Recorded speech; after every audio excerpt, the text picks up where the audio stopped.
Hi, I'm Yoav Weiss. I work at Google as part of the Chrome team on many web performance related things.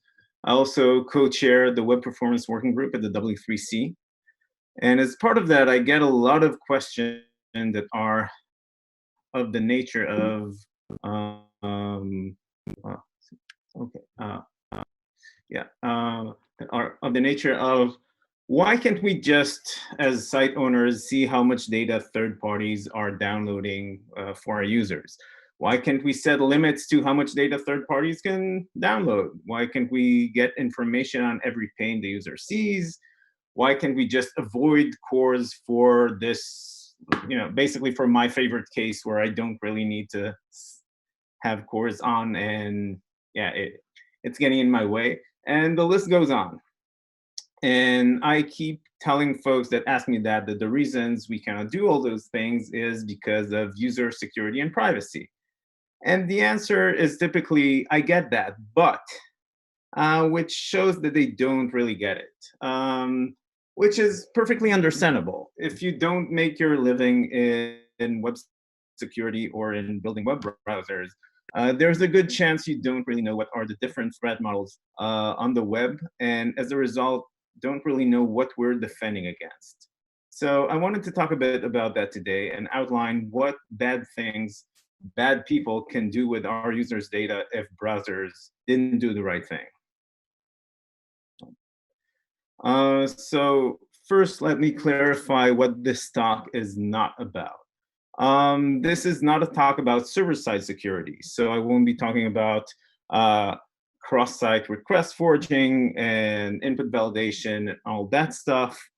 Nor will I be talking about content security policies, sub-resource integrity, trusted types, same-site cookies, and other front-end or client-side in-depth defenses. I won't talk about third-party tracking, so I won't talking about Safari's ITP or intelligent tracking protection, nor about Chrome's privacy sandbox. And unfortunately, I won't be talking about fingerprinting as well. I originally thought I could squeeze that in, but it turned out I won't have enough time to cover everything. So fingerprinting is out the door, but I would be happy to talk about that later if we have a Q&A or in one of the Hangouts.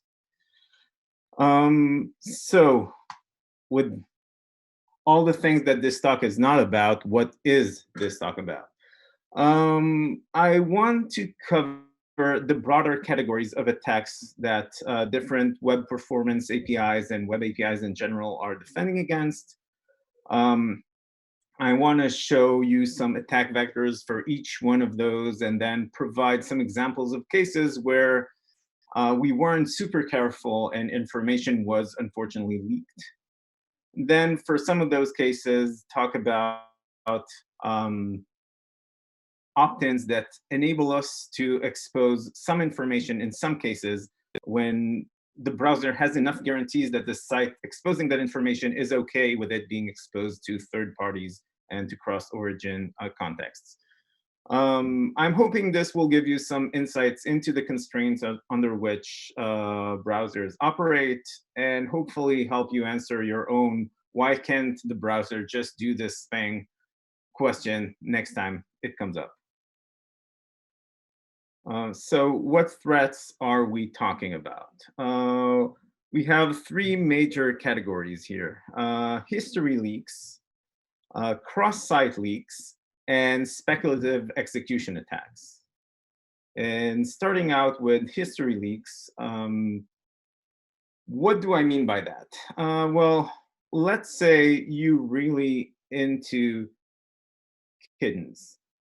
Uh, um, as someone who's really into kittens, you sometimes go to a site called, I don't know, kittenhub.com. And maybe you don't want other people to know you're into kittens. And you definitely don't want every website you visit to know you're into kittens. And for example, start sending you kitten related advertising. So the browser needs to make sure that information on which websites you visited in the past is not leaked between different sites. And like everything security related, it ends up being harder than it initially looks. So we have the oldest form of history leaks is the visited style that CSS has, where initially you could set pretty much any style you wanted to your visited links, which is great from a design perspective. You can make them larger, you can make them, have different fonts. Basically, anything CSS can do could have been applied to visited links. But as we found out, that also enabled any site to collect your browsing history for any other site by adding a visited link to that site and checking its layout dimensions, its computed style, or a thing that's somewhat trickier but still possible, the time it takes it to paint. As a result, back in 2010, Mozilla blocked the visited links so that only very few styles could have been applied, styles that generally don't impact layout. They also made it so that get computed style stopped working and ensured that all the painting operations related to visited links took a fixed amount of time. Other browsers followed, and these are the current restrictions around visited. That means that its style is highly limited. You can only change its color or its background color. Um, it also means that painting visited links can sometimes be slower than it needs to be because of timing attacks that browsers are trying to prevent. And in my personal opinion, this current situation is too lax, and we should have blocked visited only to be applied to the same site and block cross-origin visitedness altogether. So that if you're going back and forth between sites, you won't click the same link twice because its visitedness is set, and you can clearly see from the styles that you already went to that site. But if you go to a site and see a link that you saw on Twitter a week ago, it won't be marked as a site that you visited. And I suspect that users wouldn't really notice the difference. And the current situation where visited links are being worked around is we're constantly running a risk of leaking user information by triggering paints. That uh, that gets worse when we're talking about the various performance timing APIs, because one of the implications of applying different styles at all is that they may take some time to compute, and they enable timing attacks to sniff out that state. And adding timing APIs that make it clear when frames are being fired, when paint is being done, and when specific elements are being rendered, just adds to that risk and is something we have to work around all the time when thinking about those APIs. Um, Browsers are actively defending against the visitedness history leak, but that's, at least in my view, that is adding a lot of complexity for a use case that most users are not getting a ton of value out of.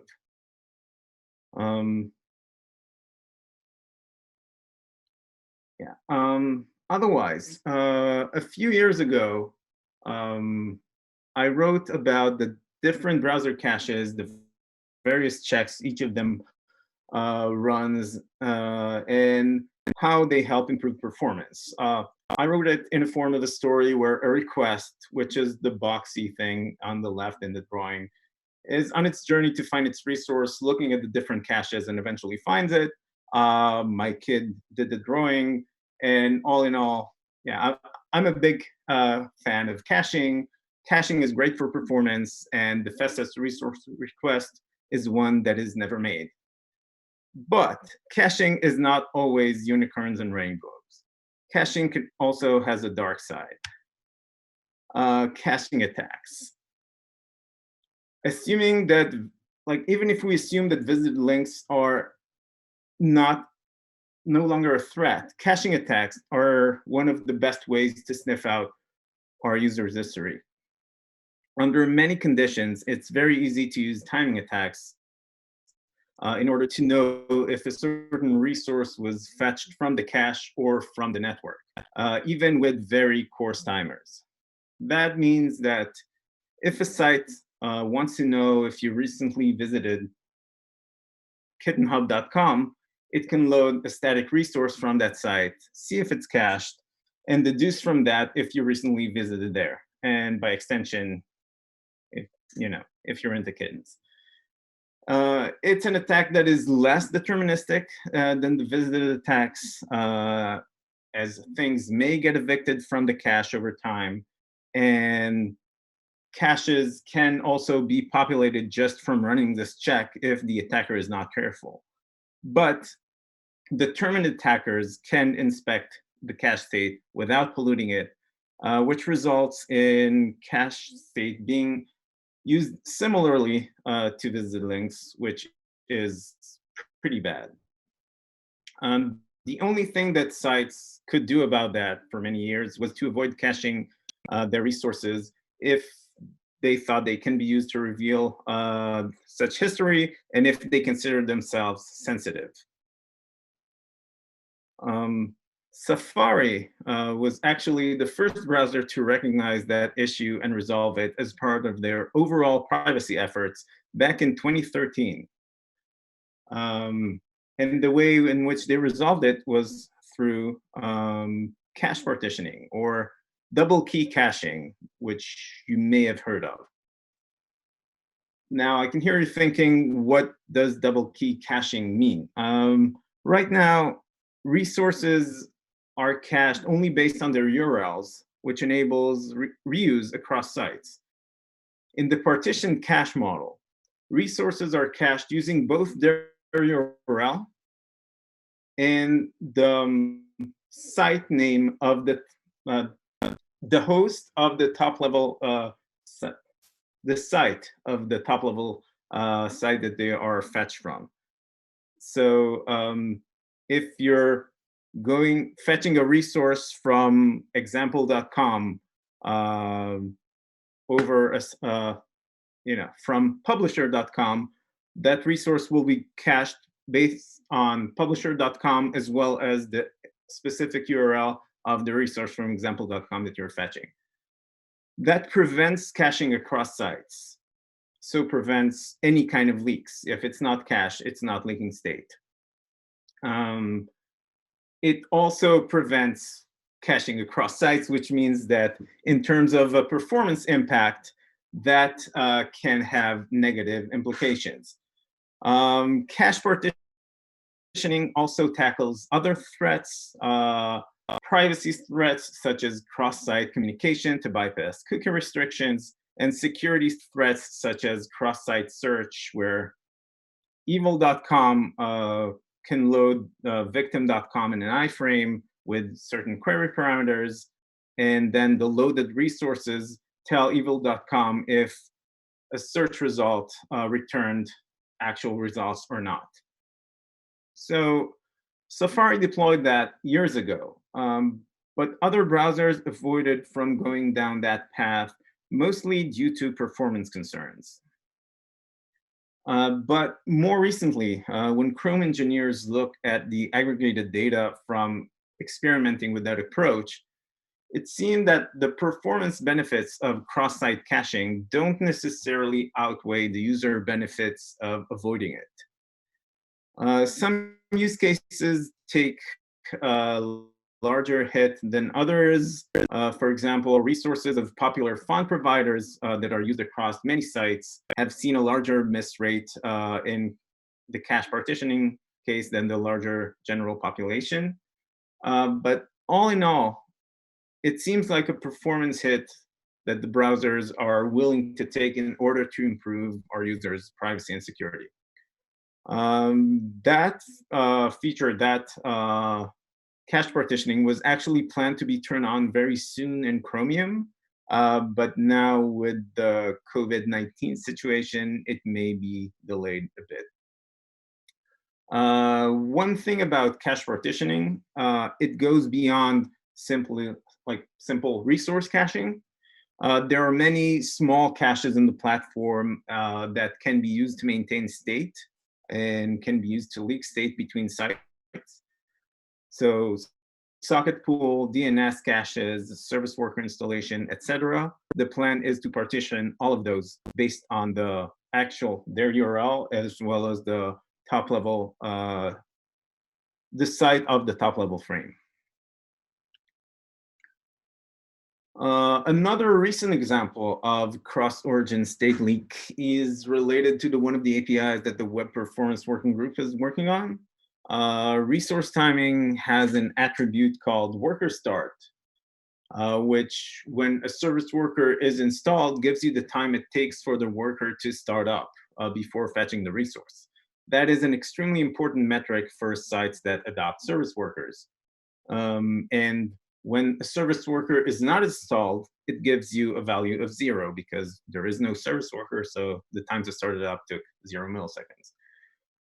For sub-resources, that's great because all the resources that a page loads go through that very same page's service worker. So exposing whether a service worker is installed or not doesn't expose any extra information.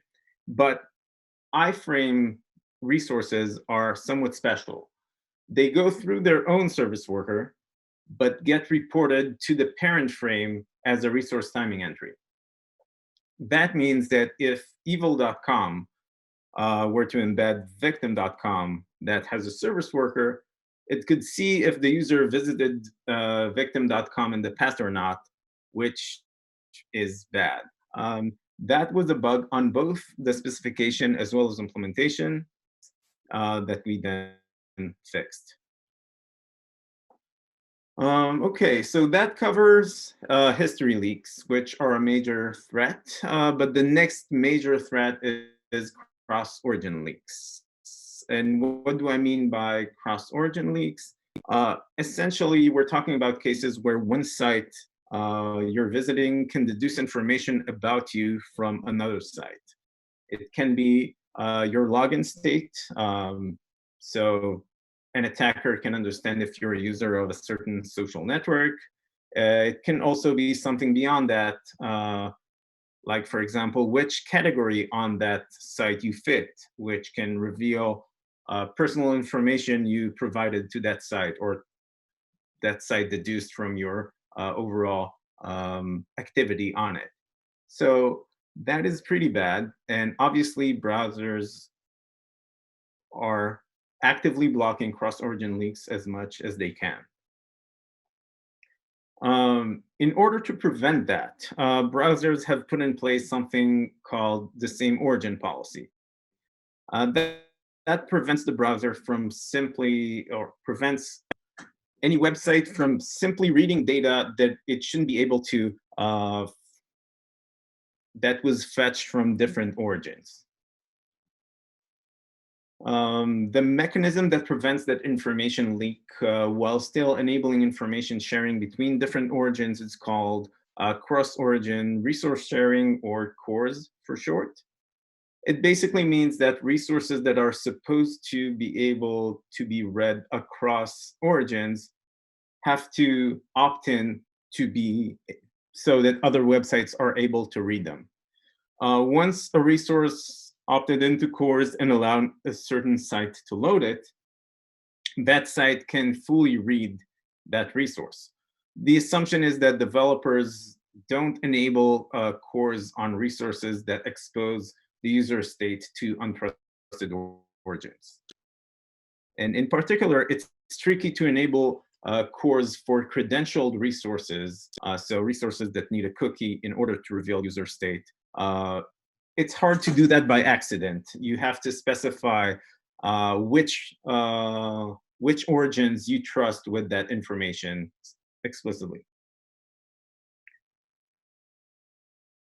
So Same origin policy and cores protect us from direct leaks, but there are still side channels. One of the most common ways to exfiltrate user state across sites is to figure out resource size differences. Let's say we have a shopping site to which we provided some information about ourselves at some point, and which is doing some personalization based on that. So maybe they are running an A/B test, and that showed them that older folks react better to larger icons. So they are changing their icons accordingly and adapt the layout to user information that they have about the age of the customer, which overall makes sense. But if we combine that with a browser vulnerability that enables an attacker site to see that resource sizes, that enable that attacker site to exploit that vulnerability to get personal and sensitive information about the site's users, in this example, their age. Another example is cross-site search. If, for example, your email provider has an API that enables a logged in user to send search queries and get responses, the response size can reveal if a certain search return results. So if you had such an API for your email provider, it could allow a malicious site to search your inbox for the word kitten. If there was also a browser vulnerability that enabled exposure of resource sizes. So exposing resource size information is bad. So what kind of idiot would have bugs that expose that information? Well, uh, turns out that blocking that in all cases can be tricky. This here is an issue that was assigned to me where resource timing entries were partially exposing the response's status code um, by only exposing entries that have status codes that are above 400. Basically, not exposing resource timing entries for errored resources. That was enabled by the spec, and that was the case for the Chromium implementation. I had it on my to-do list for a while to change that just because folks were interested in getting entries for those error cases. But it was a very low priority item. I had other things on that to-do list, so this task lagged behind. And then I had this bug come in, and it turned out that someone used a video element, which is sending rage requests without being course enabled. So they used the video element on the one hand, a service worker on the other hand, which then returned arbitrary video responses to that video element. And that enabled them to trigger range requests of arbitrary size to a certain resource. When they sent a request that was below the resource's content size, the server returned a 206 status code for them, and that created a resource timing entry. When they sent a request that was above that content size, they got a 404 status code, and that did not create an entry. So the attacker in this case ran a binary search on potential sizes and were able to find the content size of any random arbitrary resource in that case. So cross-origin third-party resources. And that was a good enough motivation for me to fix the issue, not before feeling pretty bad about myself. Uh, Another place that exposed content sizes initially is the cache API. When working with service worker, you sometimes want to cache resources that weren't fetched using cores. And that can happen because you cannot set cores headers on the resources, or they are You don't want them to be CORS enabled, and in some cases, some resources cannot be CORS enabled. So when you get back the responses for those requests, those responses are opaque responses. You can cache them, but you cannot really know any details about them. You cannot read them, and you cannot know their size. But turns out that the cache API has a quota. And initial implementations naively took the size of the resource into account when calculating that quota, which then enabled malicious sites to calculate the size of any opaque response. And this is something we already concluded is bad. As a result of that, right now, caching opaque responses is extremely expensive quota-wise, and they take up an arbitrary large size. I believe it's a median of 7 meg at the moment, regardless of the file's actual size. So if you're caching a lot of opaque responses using Service Worker and the cache APIs, you will run out of quota very fast.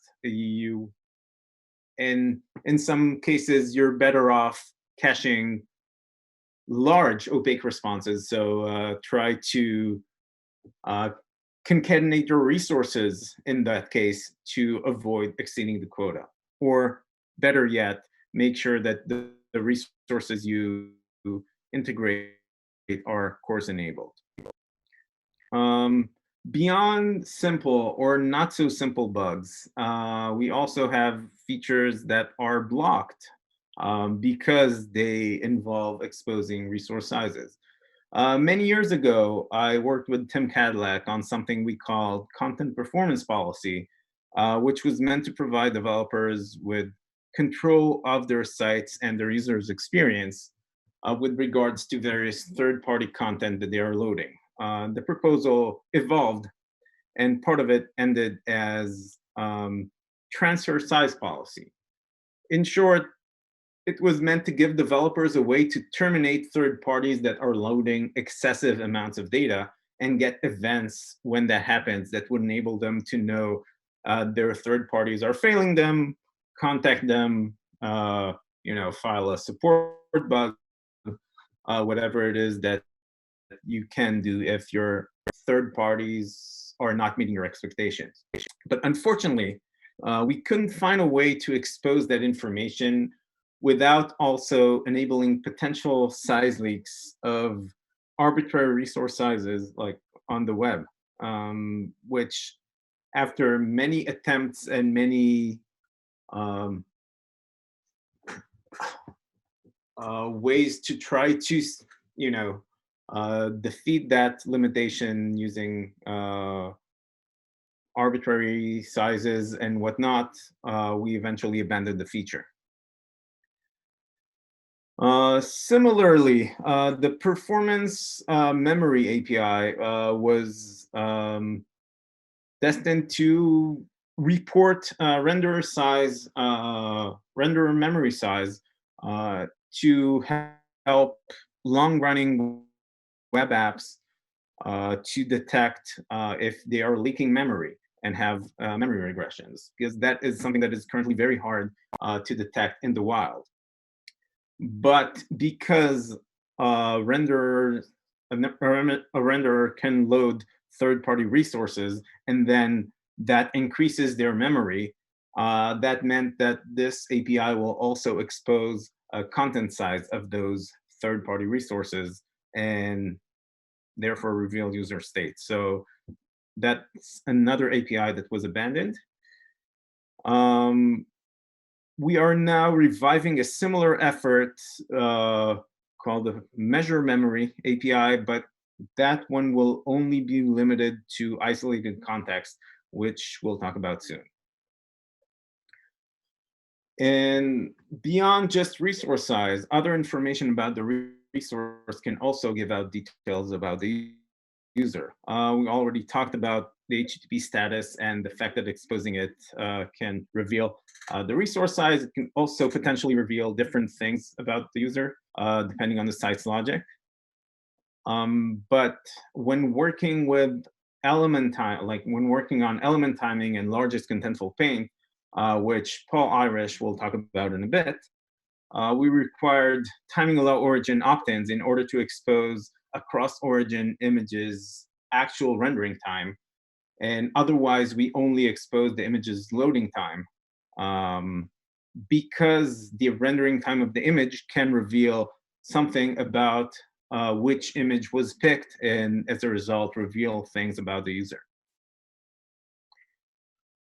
Um, these various information leaks are the reason we have the timing allow origin opt-in in place, to enable individual resources to indicate to the browser that they don't contain any sensitive information, and therefore we can report more about them.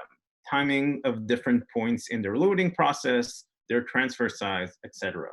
Timing allow origin is a significantly lower bar than enabling chords, and while it does expose different resource characteristics, it exposes significantly less than cores, which enables reading of the entire resource content. Okay, and now when it comes to security threats, I kind of kept the best for last. Remember when we talked about caching attacks? Then turns out that CPUs have caches as well. And over the years, we've seen CPU level caching attacks. And for example, a few years ago, we saw attacks that exploited the CPU caches and that forced us to make various modifications to expose timers to performance.now to make it coarser. But over the years, we've never seen anything as dramatic as Meltdown Inspector. These attacks were discovered a little over 2 years ago and completely shattered all the previous expectations around multi-tenant computing, including the browser. I'm not going to dive into the full details of those attacks, but in short, when modern CPU see an if statement, they can speculatively execute both branches in order to get the results for both of them ahead of time, and that results in huge performance boosts. But um, and then when they know which part they are supposed to execute, they drop the part that they weren't supposed to execute and evict it from registers, etc. But it turns out that a side effect from that speculative execution that was never supposed to happen can stay in the CPU cache. And the worst part is that these caching side effects are observable by programs running on that CPU. At the practical level, what that means is that these attacks enable a malicious website to extract any information that resides in the same render process as that malicious website. Browsers have various mitigations to make that harder, but at the end of the day, the main remedy here is to make sure that unneeded or sensitive cross-origin information never finds itself in the same render process as a different site to begin with. Chrome was relatively fortunate, and when those vulnerabilities hit, Chrome already launched site isolation on desktop, which was a multi-year effort that happened before that was ever revealed.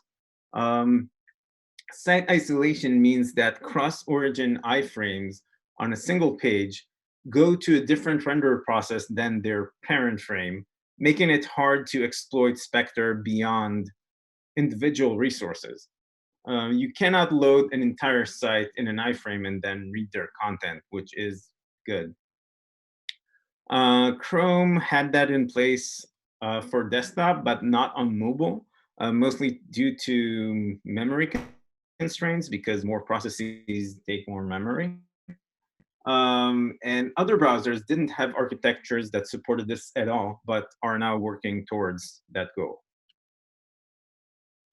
But site isolation doesn't help us against loading and reading of sub-resources. So cross-origin read blocking, or CORB, is a mechanism that blocks loading of sub-resources if they contain an atypical MIME type for the type of resources that is loading them.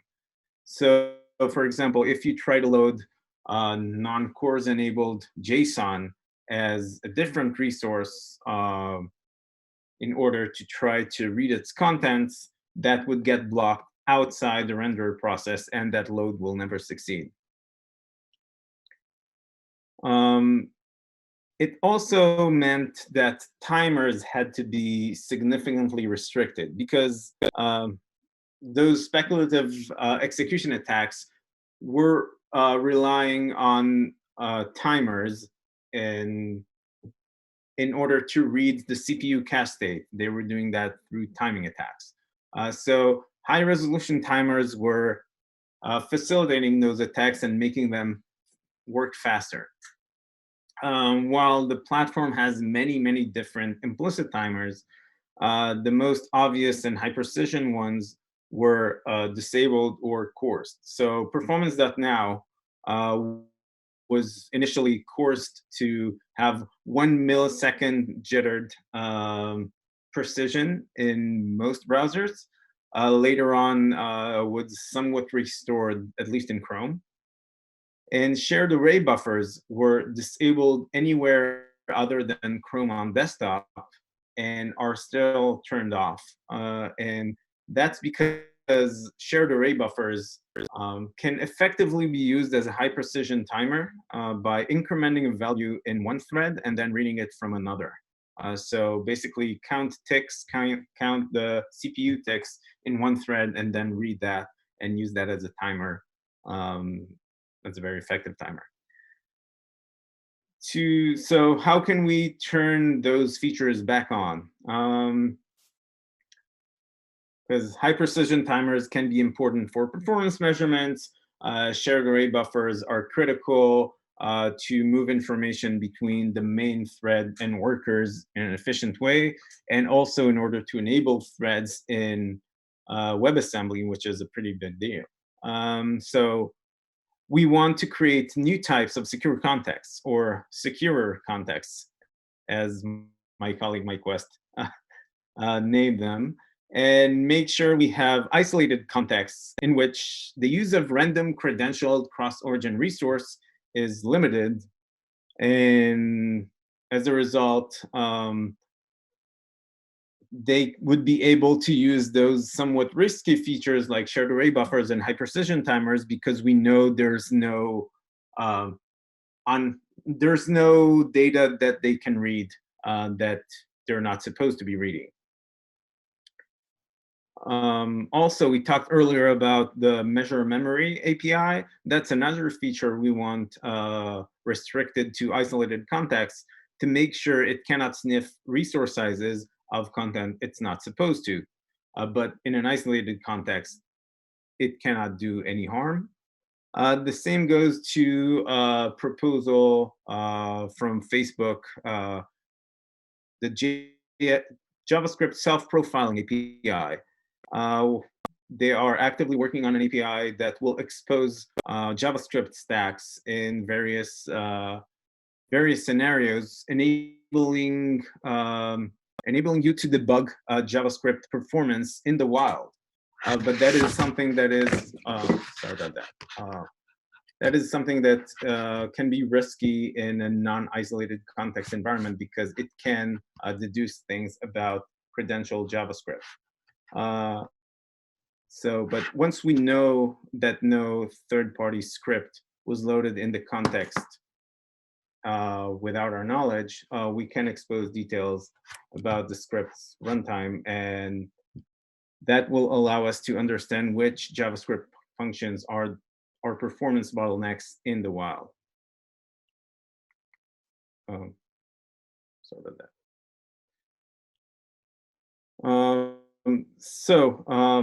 In order to enable those isolated contexts, we talked about CORS earlier, which is server-side opt-in to enable, to make cross-origin resources completely readable, which is a very high bar. So not something we want to require in order to define isolated contexts. It's also not always possible to have resources be CORS enabled because it's something the browser needs to know when the request is going out. So to tackle that, we're extending cross-origin resource policy headers to also include a cross-origin value that indicates that a resource that was supposed to be basically indicate that the resource is supposed to be loaded in cross-origin contexts. It can be credentialed, so its request can contain cookies, but the resource itself doesn't reveal anything about the user. And then we can define, using two other headers, we can define isolated contexts as one that have a cross-origin opener policy of same origin, basically enabling web pages to commit that they will never try to directly manipulate cross-origin pages they open or allow cross-origin pages that open them to manipulate them. And that enables browsers without site isolation to spin off those pages into a separate process. And then we also want to add a cross-origin embedder policy header that indicates that all the resources that are loaded in that page require a corp header or cross-origin resource policy header that enables them to be embedded. And then, yes, so we've talked about, we've talked about a lot of different opt-ins. We have CORS, we have timing allow origin, we have corp, so cross-origin resource policy, and origin policy and opener policy and embedder policy that go along with it. How do they all fit together? What are you as web developers supposed to set your resources to? Right now, it's not super well defined. For public resources that don't require credentialed requests, you can set CORS on them, but because CORS is special, that would also impact the way in which they're used, as they would need to be requested using CORS-enabled requests, which is not always easy or even possible. So for example, CSS background images cannot really be CORS-enabled. Cross-origin resource policy can be used in cases where exposing some details about the resource is fine. So for example, its size or its content, even if that is hidden behind a relatively complex speculative execution attack. Basically, the developer commits that the resource doesn't reveal information about the user and its state, but at the same time, it doesn't have to be CORS enabled. So it's a lower bar than CORS. And then timing allow origin is used when exposing timings about the resource is fine. That may sound a little vague because we still need to figure out exactly what that means. Right now, none of these opt-ins implies the other. And ideally, we want to layer them one on top of the other. So there will be some relationship between timing allow origin and the others. And so that having CORS enabled resources will also imply corp. Because right now, you could have a CORS enabled resource that anyone can read its full content, but it doesn't automatically opt into corp. So you won't be able to load it in isolated contexts. And that doesn't necessarily make sense. And one of our goals is to make this clearer and properly layer them with clear permissions of what they enable, so that you as web developers have a better sense of what um, cross-origin access, if at all, you want to provide to your resources. And won't, like, if you have public resources, you hopefully won't have to give them all the opt-ins. You won't have to send down all those different opt-in headers.